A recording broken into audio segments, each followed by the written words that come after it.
Sorry, what was post them online? Or? The consultation, yes. Oh, okay. Okay. We use it for promotion and marketing. Okay. Yep. I should have wore a better outfit. So. No worries. So I think it was just like off leash. Is that correct?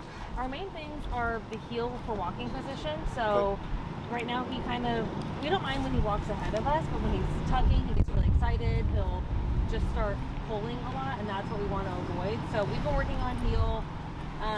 When we met with your wife Elizabeth, she had mentioned like the 80-20 rule, where 80% he's next to, and then 20% you kind of like let them sniff, do what they want, hang out.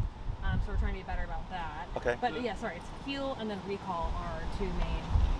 Yeah, I mean, and drop it would be nice as well, but recall for when he's off leash. Sure. And then the heel position. It's a big one. Correct. Yeah.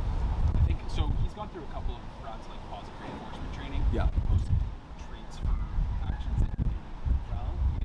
He only gets checked by other dogs if he's not doing something he shouldn't be doing versus not having any sort of e-collar type of training or something like that. So he really only knows positive reinforcement, and it's gotten to the point now where, obviously partially due to ourselves not being able to upkeep it, 6-7 days a week of that constant training, which we've been trying to. It's just been tough to be able to do that constantly every day. Yeah. Is that he's starting to just slowly just dominate a little bit more. I think he's just starting to the treats might not mean as much. If there's a sticker, a ball, or something else, he's much more inclined to focus on that versus whatever we have in our pockets. Okay. And so I think the goal for us is mostly a safety thing, to be honest.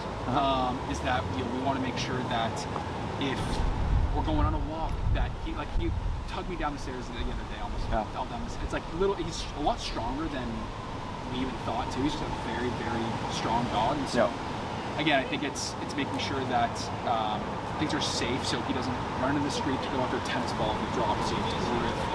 Really, the recall is the recall is the most important thing for us. And then, like Matt said too, we just want to make sure that he's comfortable, confident. So it's nicer that when I think he's into going on walks and things, it also in a way gives him more freedom to go kind of explore and do the things that he wants to, sniffs and things like that, versus constantly tugging us all over the place. The only time he's really been off leash has been at Trebs with the other dogs that were there. Is that where you met Elizabeth?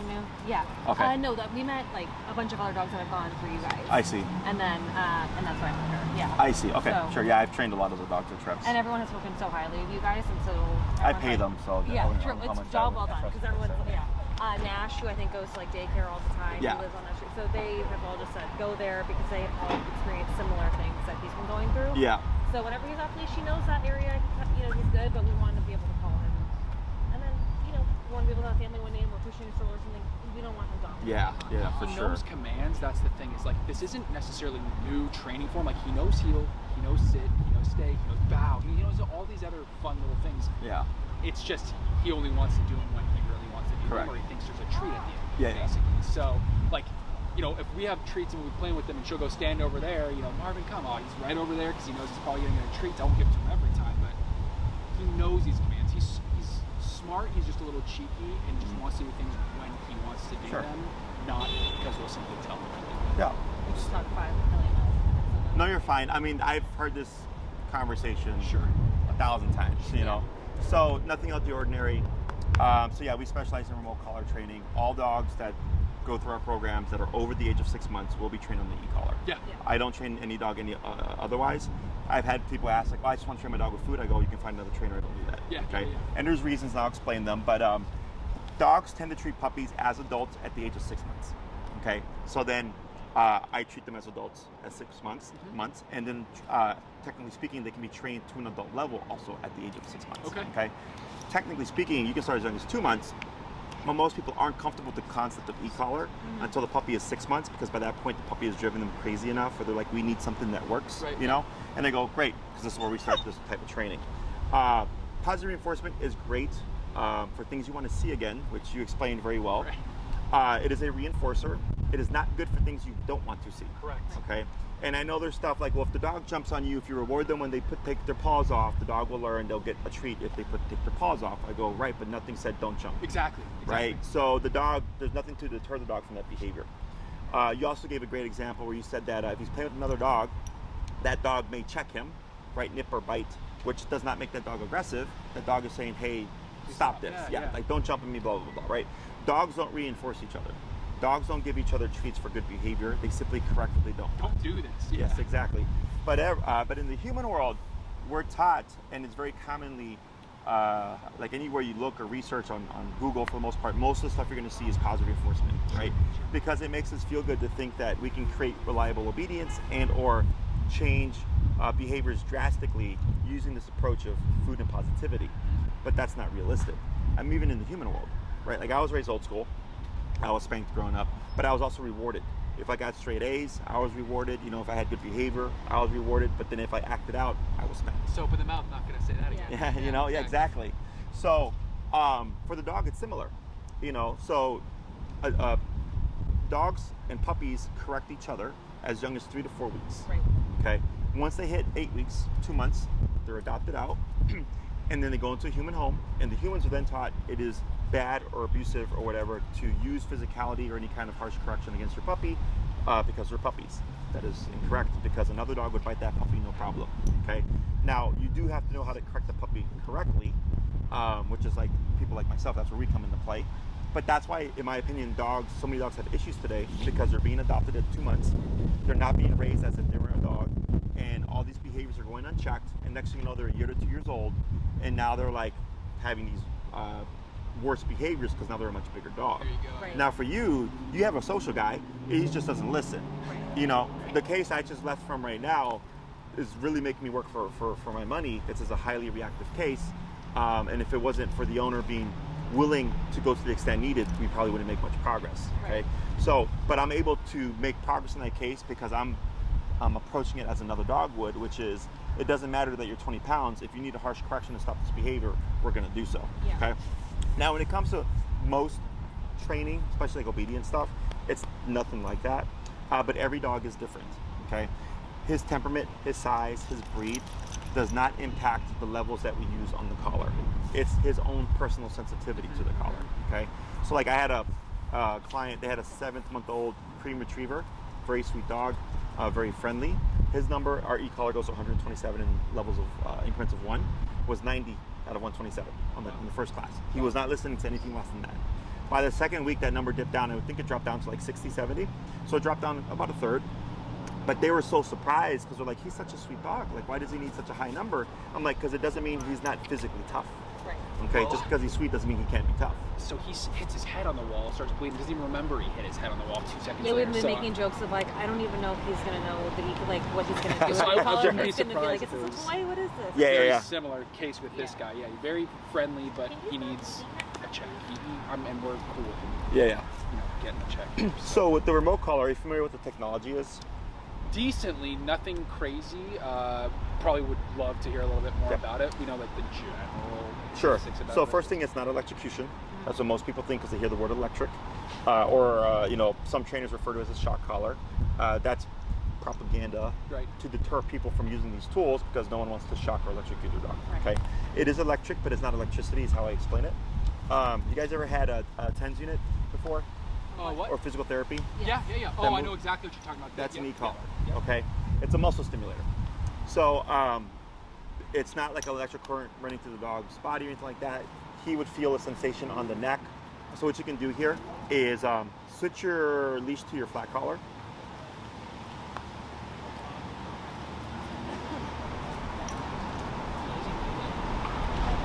And then what you're going to do is you're going to pull up on his collar, push down on his hindquarters.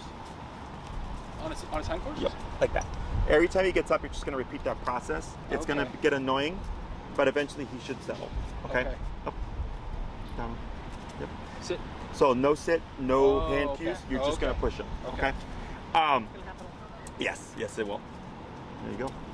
So it's a muscle stimulator. It's literally a TENS unit. I actually did a video where I compared the two together, and you see how they're doing the exact same thing, just a little bit differently. Because with the TENS unit, it tends to be continuous, whereas with an e-collar, it's momentary. Okay, Right. where it's just a pre-timed what we call nick. So once the contraction happens, that's it. It's done. There is a continuous function as well, but it's not the same. Yeah, that collar's a I little need too. to take this. Sorry, keep going. Sorry about that. But it's just a muscle stimulator. So essentially, when we teach it, we want the dog to recognize the e-collar as a communicator. I like to call it a bite on a button. So you can literally correct things you don't want, but we can also use it to shape behaviors that we do want, aka the heel, the recall, the sits, the downs. But it also acts as a behavioral modificator because it allows us to correct behaviors we don't want. You know, so if he's playing a little too hard at the park, and you're like, hey, bud, we need to ease up on that play, you can use the e-collar to tone his energy down. Okay. Right now, we could use the e-collar to reinforce the sitting position. Okay. But because there is an actual consequence that is uncomfortable, that's what's actually going to start to make an impact because the dog goes, I don't like that. I want less of that. Right. So I'm going to start to alter my decisions. Okay. That's what the punishers are for.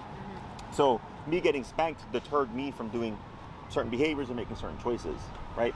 For him, if he were to mount another dog and that dog were to nip or bite him as a correction, he would go, okay, I cannot mount you because you will correct me. He's just very spoiled, and I think we spoiled him a lot too. So is he getting mouthy with you here? He does.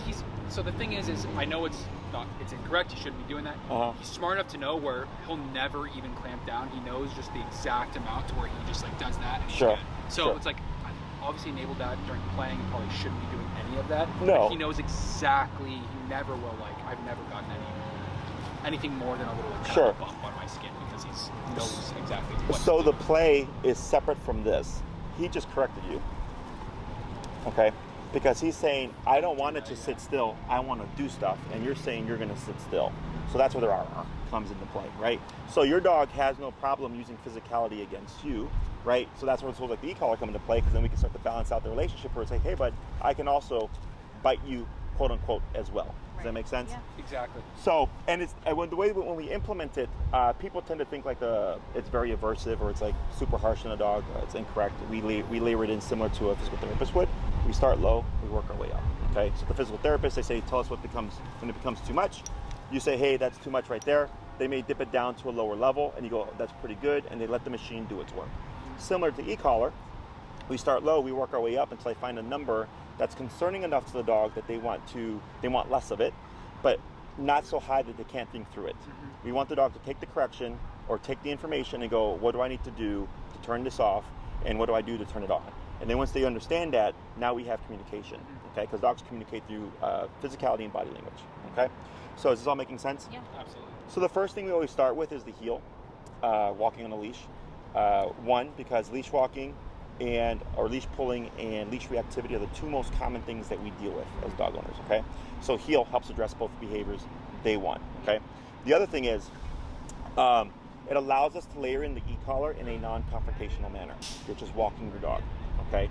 So most people is like I've seen people in the streets doing their own e-collar, and like the dog will grab a stick and they're like, no, and they just blast the dog, and you go, and the dog yips, right? That'd be confrontational because they're like adding in energy and stuff, and they're just confronting the problem as opposed to adding structure in a separate concept. In your normal daily routine. Exactly, and seeing what does this resolve. So it's not that is fully incorrect, but without the dog understanding what the e-collar is, the dog's just getting blasted and going, what the hell just happened? Right. Okay. Right.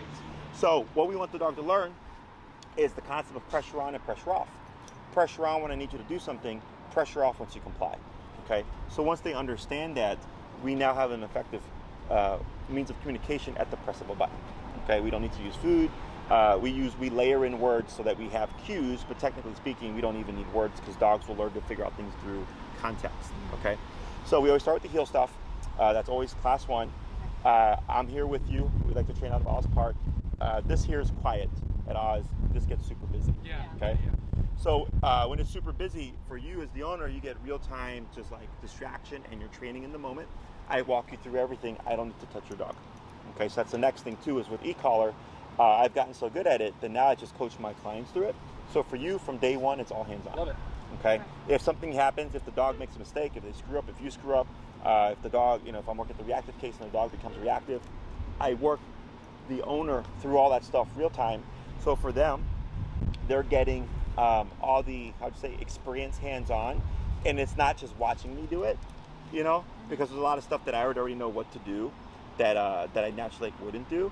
And for them, they don't know that. I can't explain that to them because it's just me intuitively interacting with the dog. Yeah. So for the owner, if they're tensing up or they're doing something incorrect, I can coach them through all that. So when they leave, they're like, okay, cool, I have a bunch of stuff to work on for this coming week. Yeah. Versus also honestly, the other training is great, but we go in there and then it's here, repeat this at the very end and just kind of repeat what we we Yeah. did versus actually going through it with him And implementing it. and implementing it. Yeah. with him. Okay. Marvin, sit, buddy. So once we've covered the heel, Hey, hey. Come on. Oh, right here. He just wants to play. No, this one isn't playing. Well, not right now. I'm just saying he's just slept on it.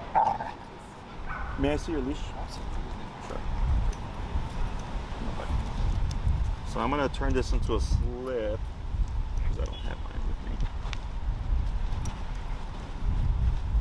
Do we need to tighten that more, or is it?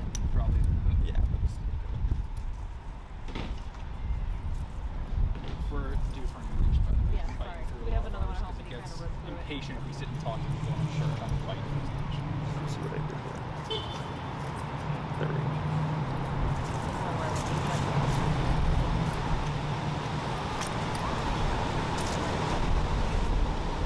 So I'm trying to make a slip here. Nice clip there. Just trying to see which one. There we go. There it is. So that was tight. Yeah.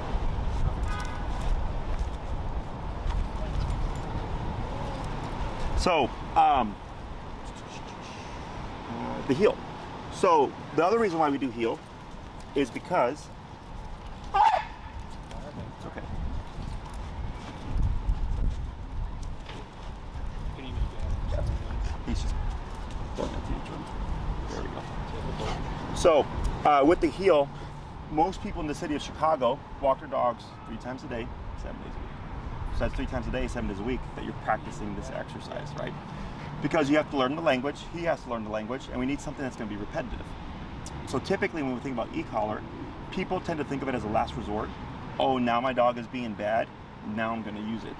Whereas for me, it's my first line of communication from the get-go. I'm going to use the e-collar for every little thing.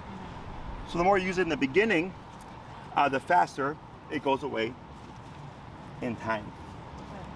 It's okay. By the way, I don't want to say anything for sure, but he still has yet to actually. I'm not going to say it. He's not paying. So. It's okay. I think this is his first time just with Yes. like actual Because Like restrictions. restriction, but also when I slip the collar, the leash like this gives me the most control. Yeah, yeah. So the dog knows, okay, now you have control, and he's going to fight it more. Exactly. Because you have to operate carefully, because I saw it going like this, you're like, oh, I don't want it to slip off, and then my dog is gone, right? And I think this is where I know, sorry to cut you off, where I feel like I know I've been babying him too much, because when he reacts like that, I just want him to be like comfortable and happy, and that's where like the fear of the e-collars comes with him being uncomfortable. But I've already fallen with him because he's just like. Well, Nash dislocated Drew's shoulder that's right. 3 She told me times about that. Yeah, and then that's in 2 years, and sent him to the ER twice. yeah. You know, so and Nash is friendly. Yeah. You know, he's a big guy. He's powerful. There, you know, his center of gravity is lower to the ground than ours is. So that's why he has more leverage. Yeah. Okay. So.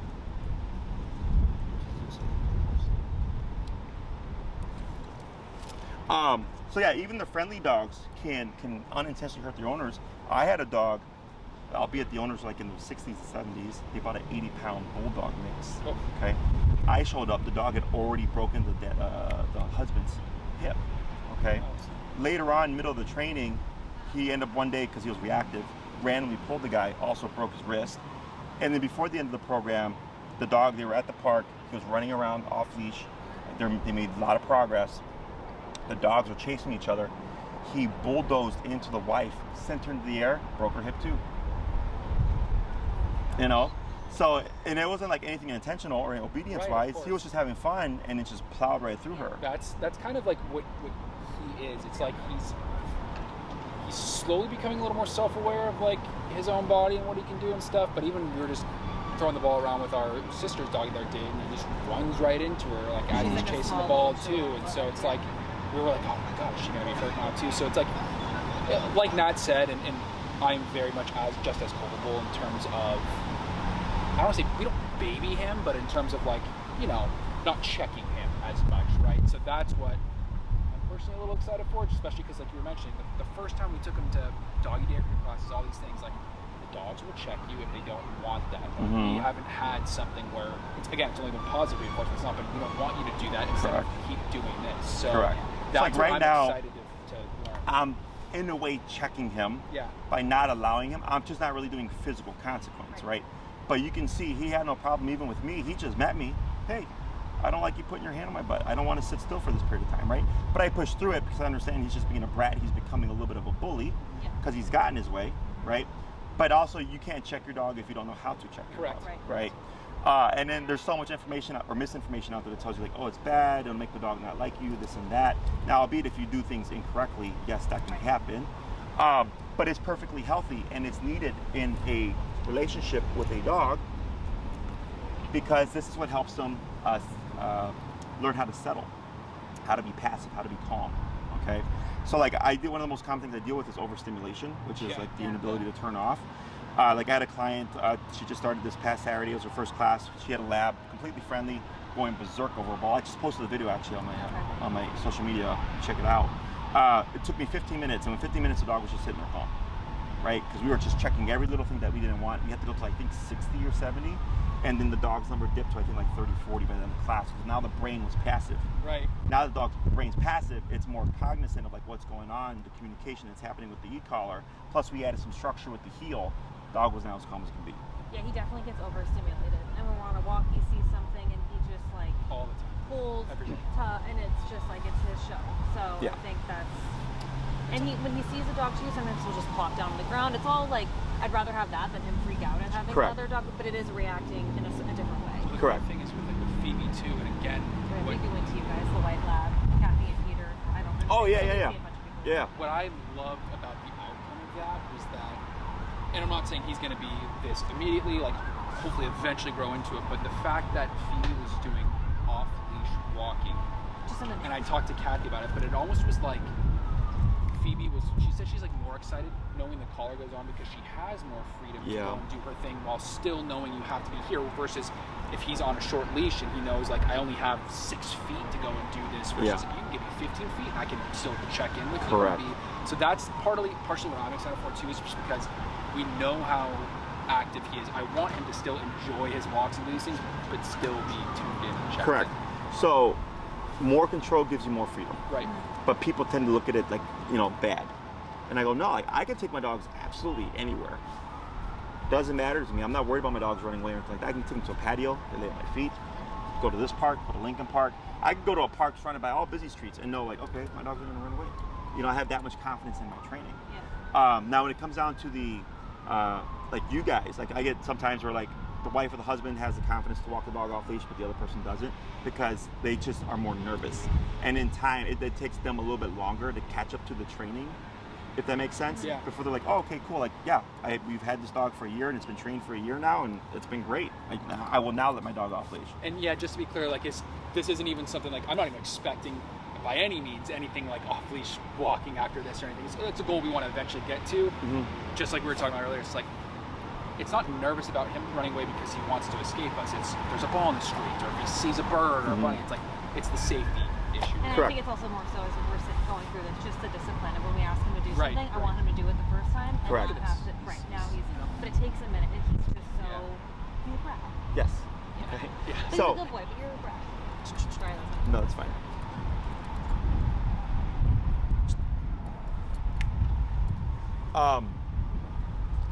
Right, your intentions are good, right? No one wants to like be a jerk to the dog and all that stuff.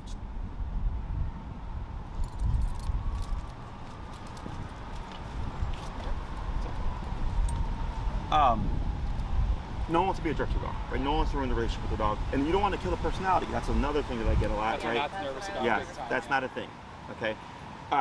So the way I like to explain it, because I have a buddy, I've known him since we were like 13, 14 years old. I'm 36 now, so like 20 years, 20 something years. We used to party together, $5 red cup, solo cup keggers, stuff like that, right? He went to the military. Still the same guy, likes to party, but he is super disciplined now. Like he has his own house and everything. He lives over in Evergreen Park. When stuff gets, he has like a list of stuff that needs to get done, and he works on a project like that. Discipline that he got from the military is there, but he's still the dude that likes to party. Yeah. Does that make sense? Yeah. So for Murphy, you're at the park, break, yes, time to party. He's having a good time, but then maybe he gets a little bit overboard. You're like, nope, communication, you need to tone that down. But he's still partying. And then when I call him, he comes back. Now he's in control, and I can give him permission to party again. or it's heel, we go home. Yeah. See that? You can turn it on and off, but now when you give the command, it will actually mean something to him because we have one line of communication. If he decides, because he is a living, breathing animal, to not do it, I can reinforce it through the collar. Yeah. Yeah. Okay. And in my book, e-collar is the only tool that can get you off leash control. Positive reinforcement, if the environment or the stimuli is of more value or greater than what you have, the dog's going to opt for the stimuli in the environment. If you're using stuff that's based on a leash, prong collar, no pull harnesses, gentle leaders, prong collars, slip What are your chains, thoughts on prong collars, by the way? they're great tools. Okay. I use them. The reason why I don't use them for my training anymore is because they take more technical skill.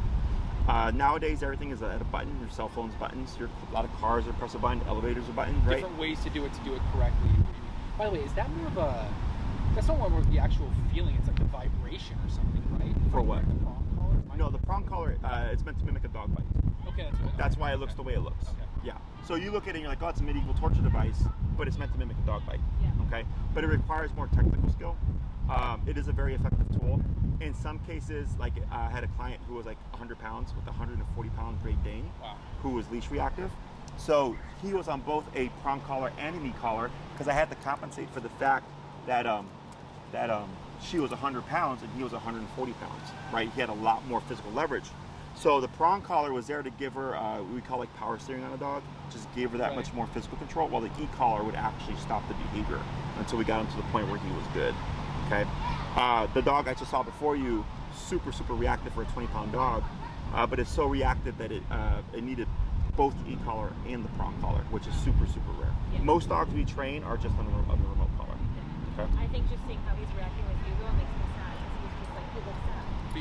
I know, but but that's where I'm something like, I we think just gotta get over. Love. Yeah. And let me be fine. Yeah, I know. He's still very much like, But he keeps looking back like, but he's all good. Because he's never received this I before. know. Yeah. I know. No, It's change. you're not the first person. Yeah. You're not going to be the last person. Okay.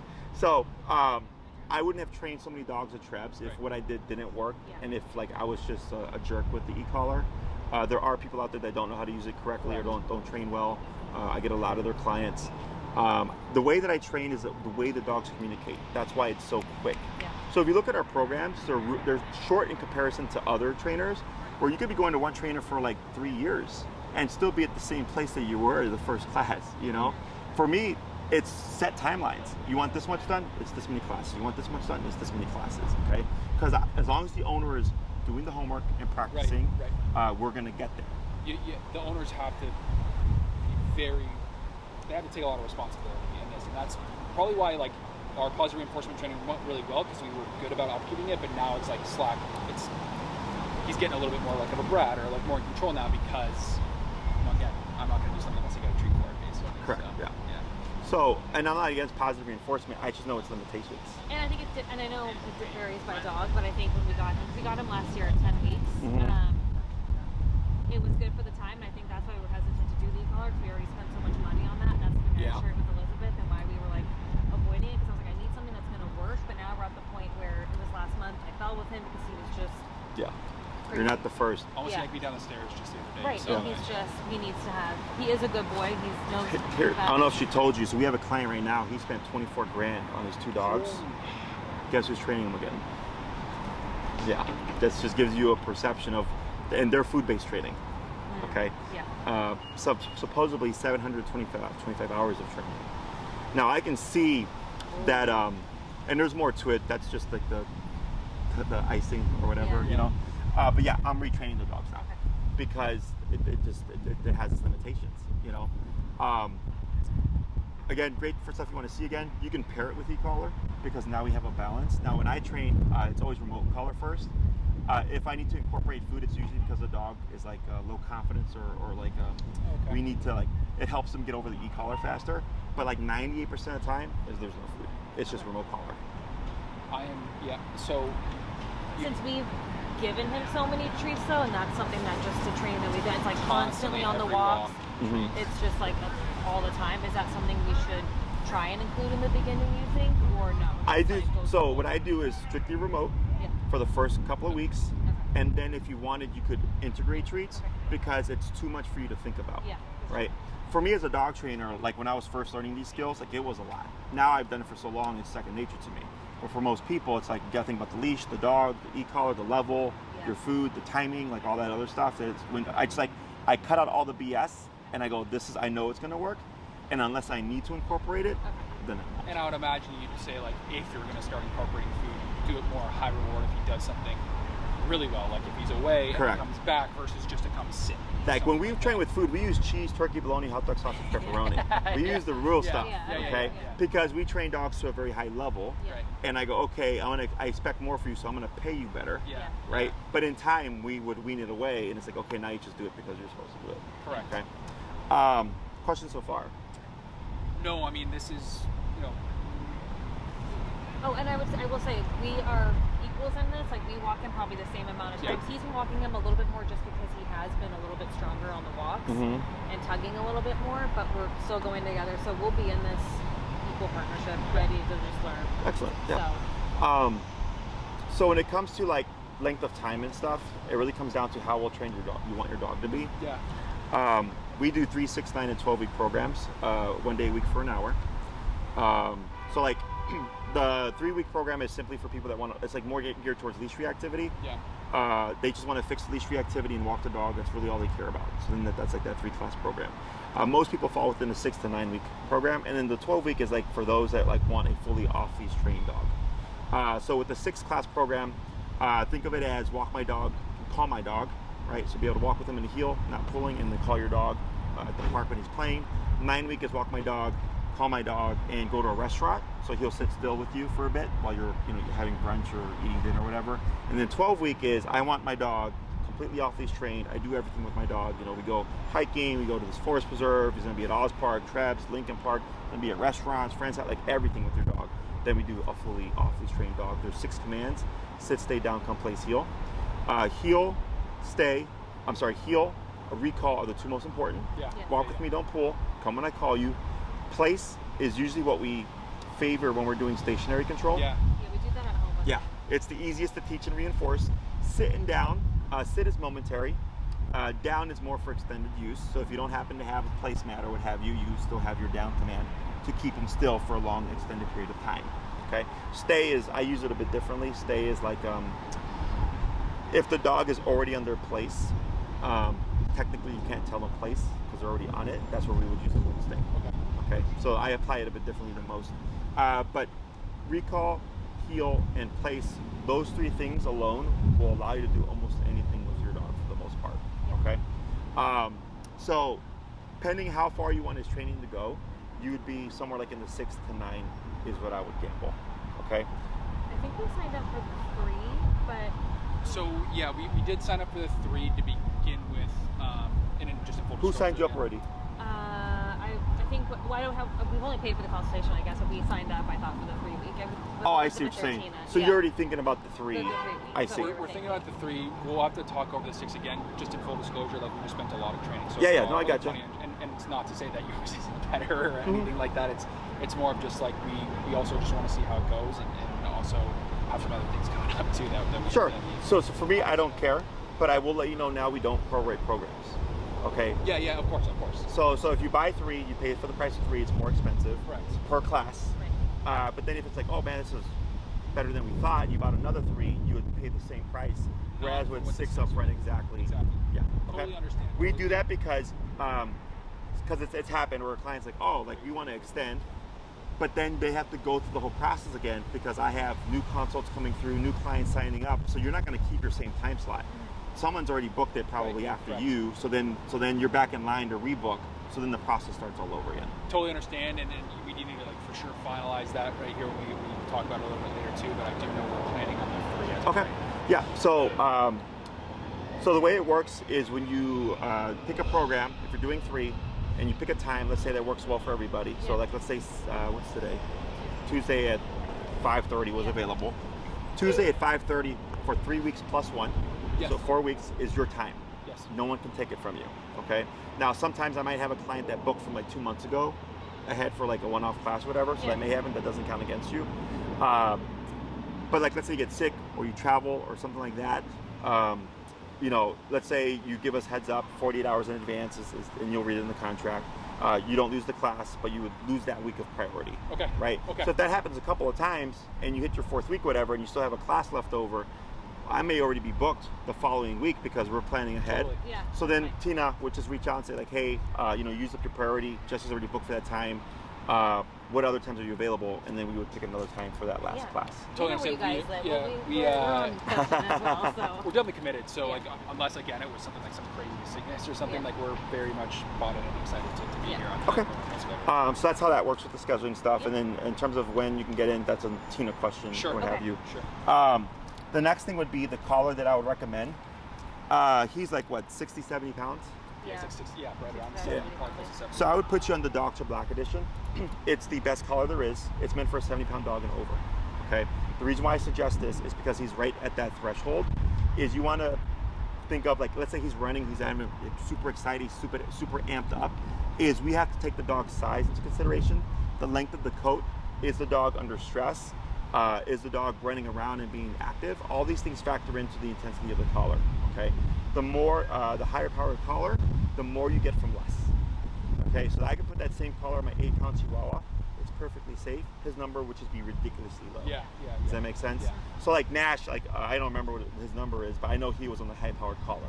I think he's on the old school Dog Show 3500, which was the previous black edition, because he's like 70 pounds. Right. And after everything they told me, like, yeah, we're not going to gamble him overpowering the collar, which can happen. Sure. Yeah. So like the dog I mentioned earlier, we were at 115 to stop the reactivity, and it's only a 20-pound dog. But because I foresaw all this, and I go, that dog's intensity is off the charts, I'm going to put you on the high-powered collar, even though theoretically that's a 20-pound dog. Right. Does that make sense? Totally. And if I had not done that, we would not be getting anywhere in progress because it's all about output. How strong is the sensation that the dog feels? And again, he hits his head on the wall and we're going to realize it. So Yeah. I think he's going to be on the higher end. I would imagine. Yeah.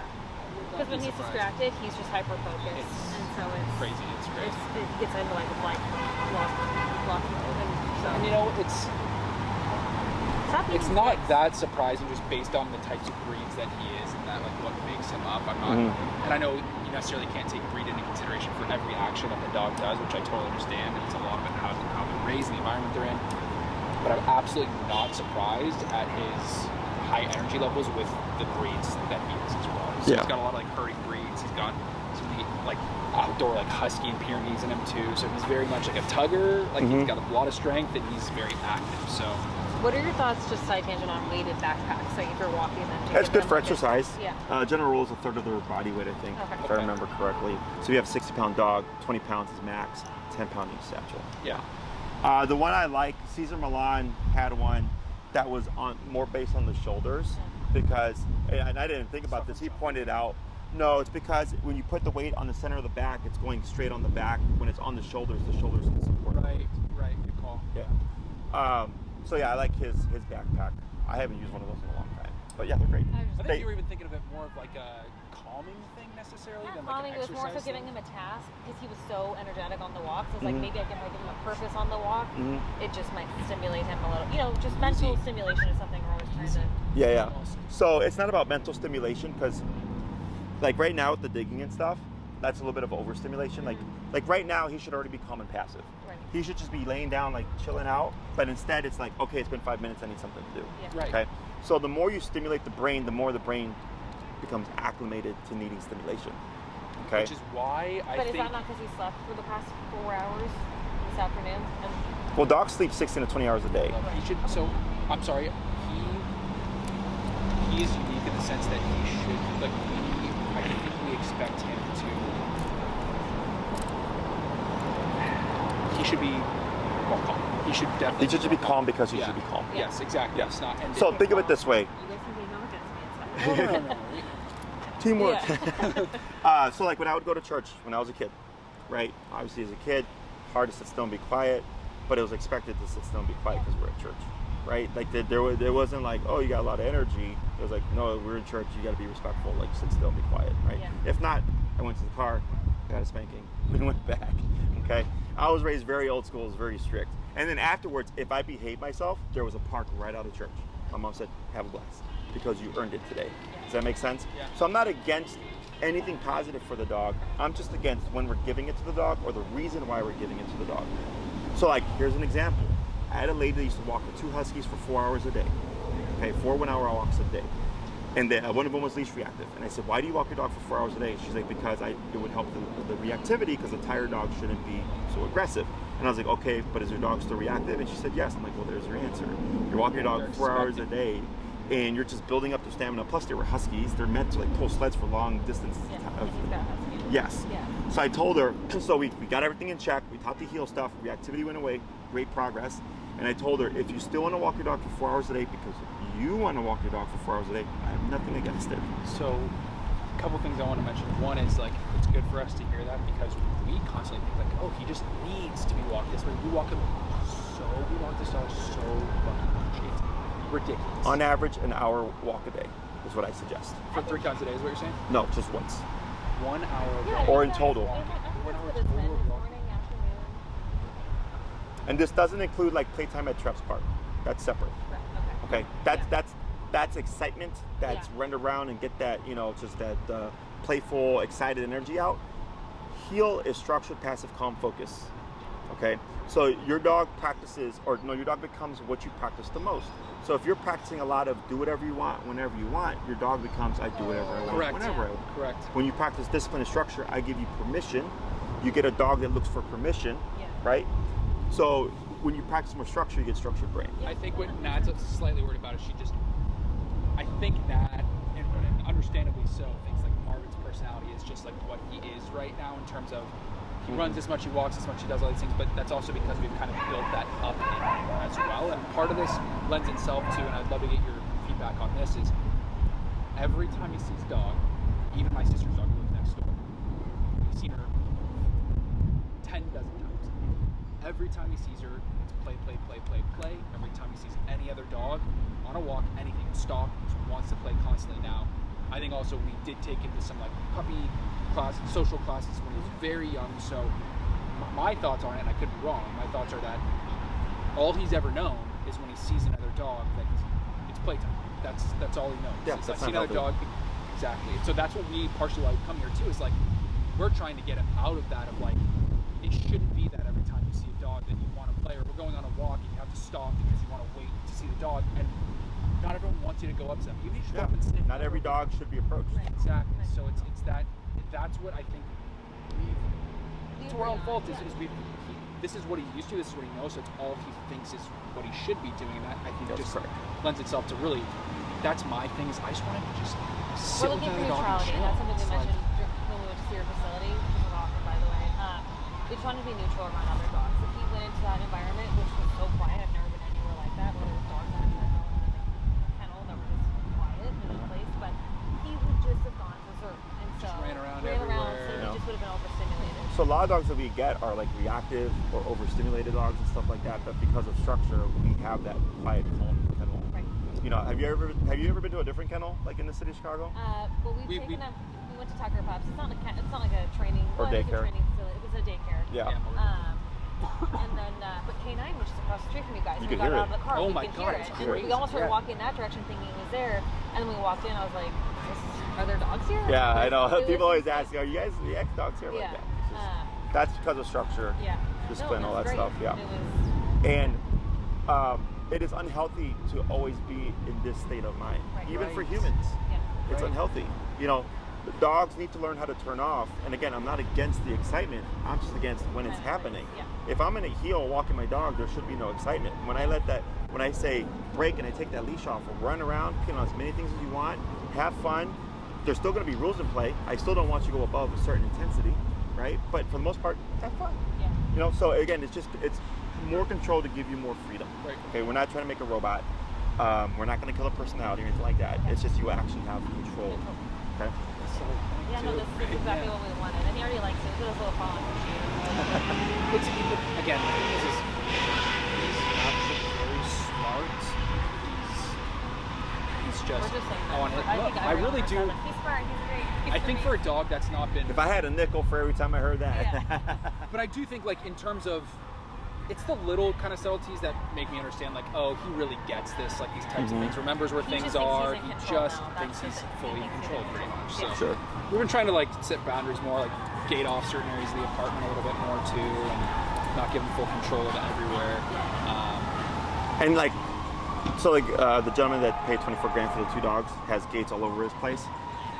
He hates it because they were supposed to be pre-potty trained. I'm sure they are at that place, but it's a new place. I was like, we have to potty train them here. I'm like, I'm really sorry that they didn't tell you this. I'm like, I would tell you this as a trainer.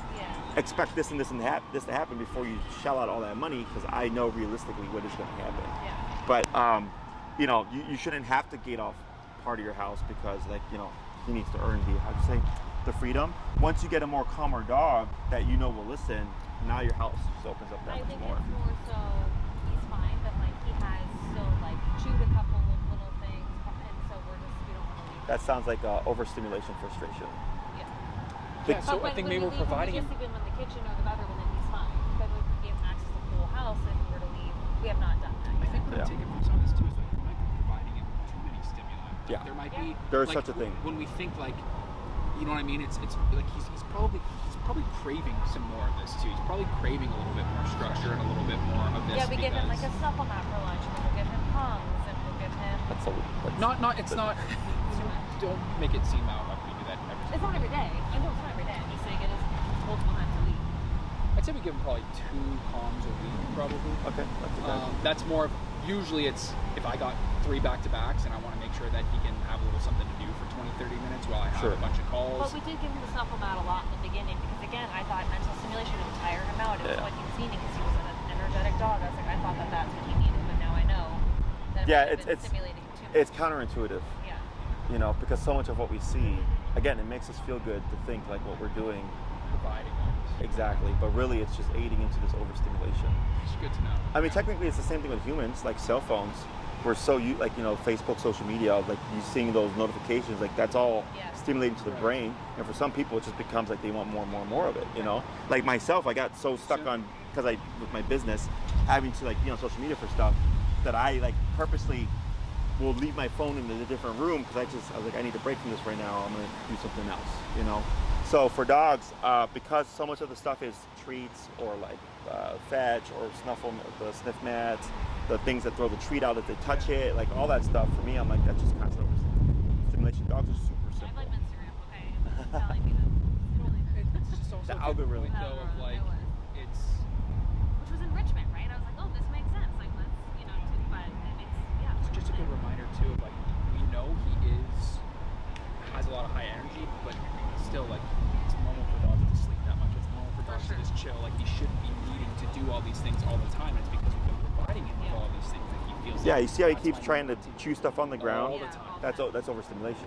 You know, so dogs, like you said, crave structure, right? This is why they check each other. Okay, even humans. This is why we have laws, prisons, judges, jails, cops, right? That's the structure to keep society in check.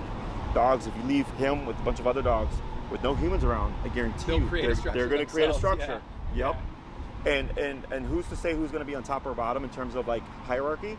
But it's also fluid in the sense that like one dog may be more dominant over the food, but another dog would be more dominant over the water. Another dog may be more dominant over the couch. You know, they start to like pick their things. Not one dog. It's not like us where we have a president and then there's like those below him, right? For dogs, one may be more in control over one thing than another. It's very fluid and interchangeable that way, you know. But it's all done through physicality. If he did something, the dog was like, "That's not going to happen." They would just correct him. Right. You know, and that's what humans don't do. So that's what Ruby does all the time by just giving a little. Yeah, she checks him a lot, but she checks him. She's older. She doesn't really want to play all the time. And all he wants to do is every time she comes over, just jump on her, play on her, jump on her. Yep. She'll check him, and he'll still do it. Yeah, and that's not good for her. Exactly. Because then she's like, dude, like, give me a break. Exactly. Right? So, and that's where we would step in, and you can use the collar for that as well to go, like, you need to leave Ruby alone. Yeah. That's like the 3 main things we're talking about that we have discussed over the couple weeks that we want to make sure we do again are like we talked about, like the recalls, sit, that stuff. But even being able to use the collar for other little moments like that, of like, hey, dude, she doesn't want to play. Like, you didn't take the cue of her giving you the check. Like, let's make sure you actually get it. Correct. Yeah. So you would reinforce it. Right. Okay. Yep. So realistically speaking, in 3 classes, what I would expect to cover is, so HEAL is typically 2 classes. We have the first half, you go and do your homework, you come back, we do the second half, we add the verbal cue to it. So I don't add the word heel on the first class, it's delayed to force people to use the button, because most people tend to use the word. Okay, so when I give people the word on the first class, almost always they come back repeating heel 1,000 times but not using the button. So I now have learned to push it back a week so that it forces the person to have to use the remote. Okay, the third class, we could use the target whatever you'd like. Recall is the number one. I was gonna say we could cover recall. And then once you understand it, in terms of like correcting stuff, it's pretty simple. It's simply consequence for things you don't want. Yeah. So I can give you like a quick rundown of how that works. So with those 3 classes, I would say we should be able to cover both. We got the 2 for heel and then the class for recall, if of course you do the homework. I can only build upon what you bring me, right? So if you come back and you're like, hey Jesse, we didn't do this or this, I'm like, all right, well, I don't expect to get much done in just Totally these 3 classes. understand. Yeah. Other questions? No, I mean, honestly, and again, we know the expectations of if it's only 3 classes, and we certainly know the restrictions there. It is those 2 things you mentioned. I'd say heel and recall are like the 2 most important things. So when we're And then walking, just learning how to use it for consequences, Right, to use it right. properly. Correct. just using it properly. Heel when we go on walks, so he's good on walks. And recall is if we call his name and coming back. Those are like the 2 most important things by far for us. Gotcha. Like I don't even. There's third, fourth, and fifth, but I think the gap between 2 and 3 with those 2 is very, very big. Sure. Okay. Yeah. Other questions? So would you be emailing us or Tina? Just Tina. any caller Okay. information? Yeah. just so we know. Okay. And then last thing is, most common question I get is, when does the e-collar go away?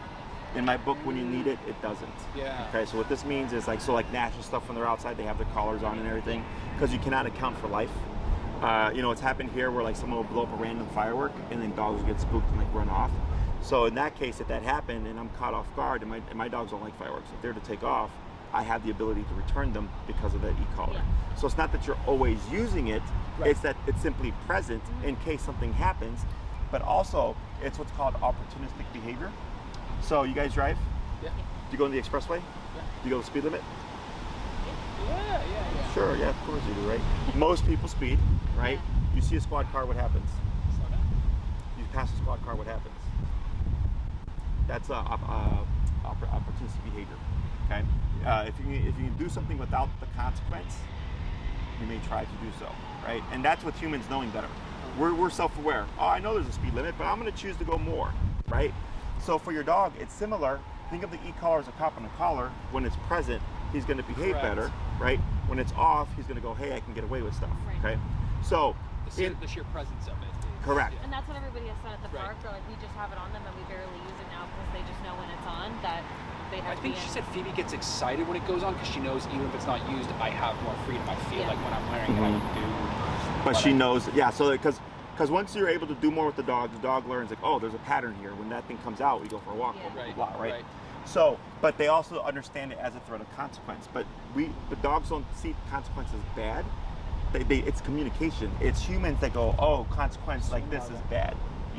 Like something that can make the dog feel uncomfortable is bad. I go, no, that's not how they view it. That's how we view it. Okay, because they use it with each other all the time, and they don't take it personally. Like one dog will check another dog and they move forward. That's it. Yeah. They just learn from that correction. It's the correction. I think it's just the repetitive behaviors once he gets used to it that it's just going to be nice to see because he catches on to things pretty quickly. Not to say that he will with this for sure, but like he catches on to things quickly. So I'm hoping that once it's all in our part to do the homework and then continue on with it obviously afterwards. But I have a good feeling that he's going to start to like actually wearing this and knowing what it's going to mean. And I have not had a dog in 12 years that cannot been able to train. That cannot what, sorry? I have not been able to train. Okay. It's never happened.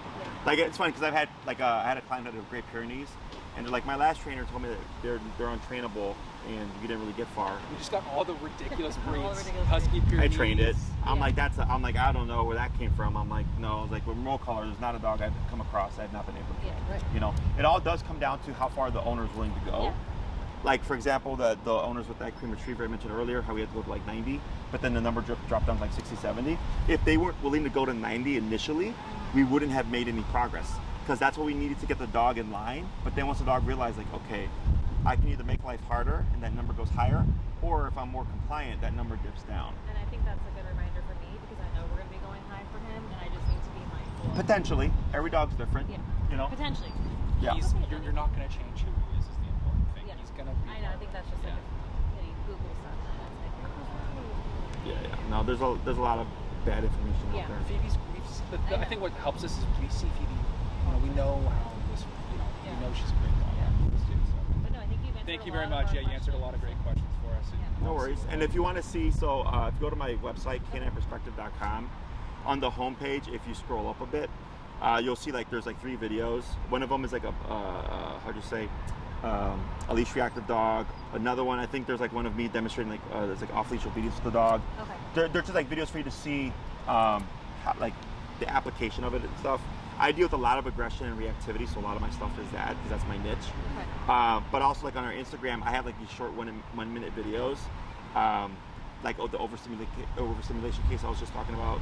Yeah. Just to help you see this is that effective. And that's why I train with it. Because as dog owners, you want something that's gonna work, that's easy to do, that doesn't require you to shell out 30 hours a week, a full-time job to train your dog. That's the thing with positive reinforcement. That training is you have to be on it. And every day, and it was a lot. With remote collar, you train as you live your life with your dog. Yeah. Right. Your walks then become training walks. Once your dog is trained, you're just implementing the trained skill of the heel. Yeah. Recall, anytime you're at the park, you're practicing your recall, and eventually you now have off-leash recall. Right. So I know you'll probably see him, obviously when we do the actual training, you'll get more of an idea of him, but based on how you've met him now. Initial reactions. Do you think he's just overstimulated and just doesn't know how to, and he's a little bit of a brat and just doesn't know how to relax, or? Yeah, overstimulation. He's not the worst overstimulation I've seen. Yeah. This is I would say moderate.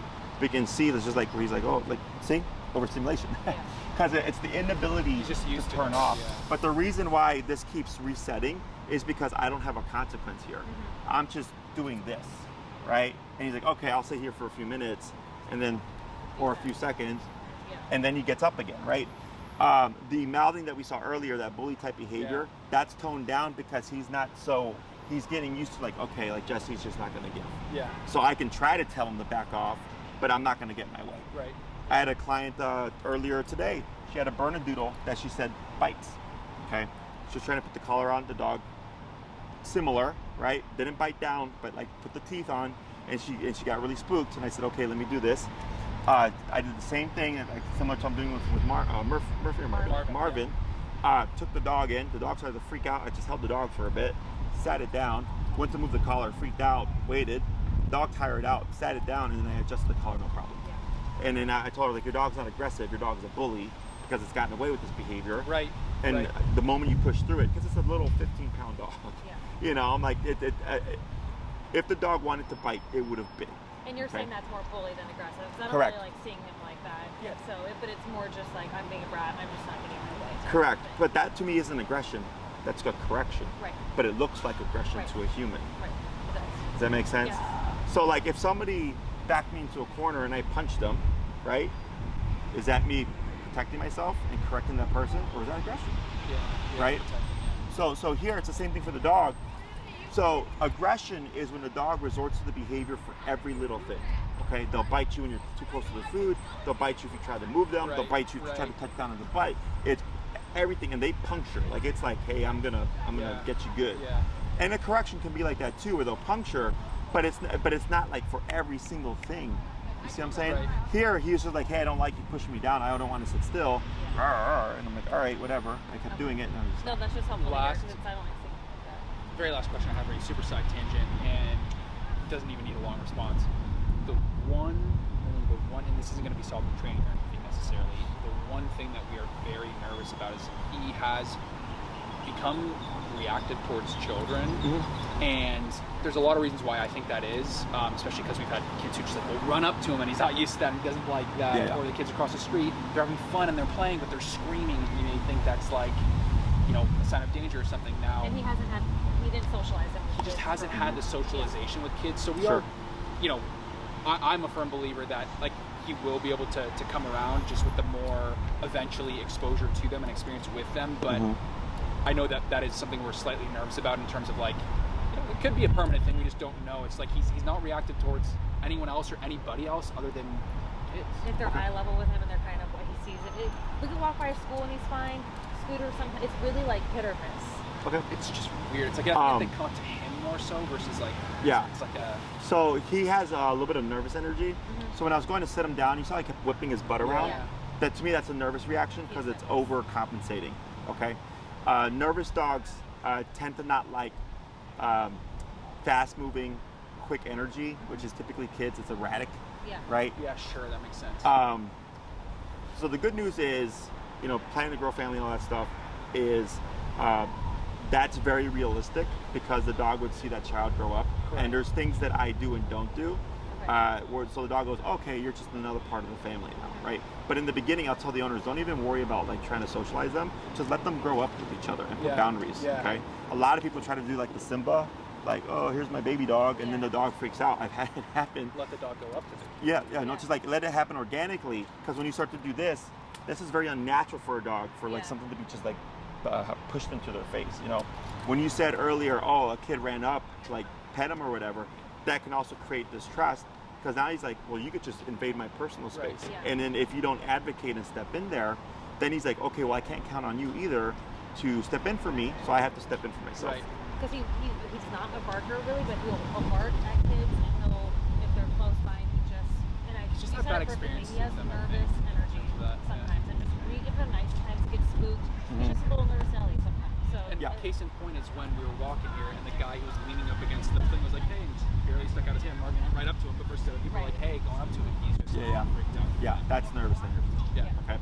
So we cannot make him unnervous, Of course. but we can help him learn how to handle it better. Yeah. Now, on top of that, the heel stuff will help address a lot of the reactivity towards the children. But if they close in on a threshold where he starts to feel uncomfortable, he may still trigger. Now, you can correct that, by the way, with the remote collar. That's not a problem. It won't create a negative association. But there is the whole part of like, you know, if a kid's coming to pet my dog, I'll go no. Yeah. If I don't know you, or if I see that my dog doesn't look comfortable, like I'll advocate for my dog until the kid no. Because so many kids nowadays are just used to like running up. Correct. Yeah. And then that can also lead to bad things. Which is what is exactly happening with him, is and the parents are just like, oh, whatever, there's a dog, Look, versus my like, kids friendly, they love dogs. I'm like, I know, but this he might not about react, that. and we don't want to put him People in a don't think about that situation. stuff. Yeah. or the ones that actually do, they're like, all right, we're gonna go up slowly, let the dog come up to us, and we've seen both, And he's tried it brought with him, and up he to that. just he still doesn't fit. Yeah. So the heel stuff will help a lot with that. And then technically speaking, like people should always ask first. Yeah, Can right. my kid For pet your dog?